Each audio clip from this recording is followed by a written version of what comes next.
সম্মানিত ভিউয়ার্স, এই 2 দিন আগে একটা ভিডিও খুব সোশ্যাল মিডিয়ার মধ্যে ভাইরাল হয়েছে।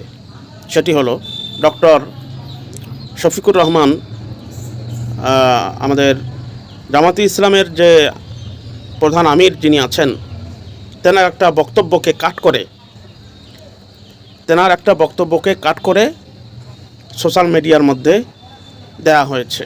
কোন যে কুলাঙ্গার এই কাজ করেছে তা আল্লাহ পাকই ভালো জানেন, আর যে করেছে সে জানে। কি সে বিষয়টা হলো যে ফেসিবাদের একটা কথা তিনি বলতেছিলেন যে শেখ হাসিনা সে দেশে ক্ষমতায় আসার আগে মানুষের কাছে জনসমক্ষে ওয়াদা করেছিল যে আমার নেতাকর্মীরা যা করেছে তা অন্যায় করেছে, তো আমি তাদের পক্ষে ক্ষমা চাই, পরবর্তীতে আর এসব হবে না, আমাদেরকে ক্ষমতায় আনুন।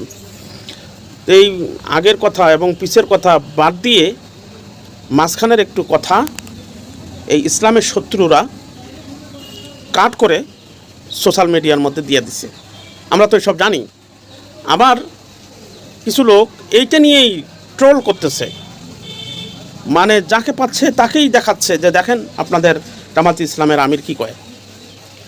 এই ভোট নেওয়ার জন্য মৌলবীরা কী না করতে পারে, কি মিথ্যাচার! আল্লাহ এদেরকেও শাস্তি দেবে।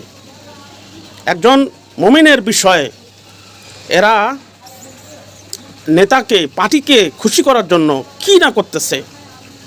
কসম করে বলি, আমরা কোনো দলকে খুশি করার জন্য কিছুই করব না, তবে ইসলামের পক্ষের কাজ করব।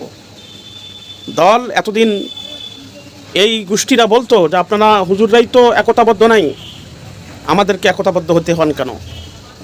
এখন আমরা একতাবদ্ধ হয়েছি, তো এখন ওদের জ্বালা পড়া শুরু হয়ে গেছে। কি করবে না করবে দিশা পাচ্ছে না।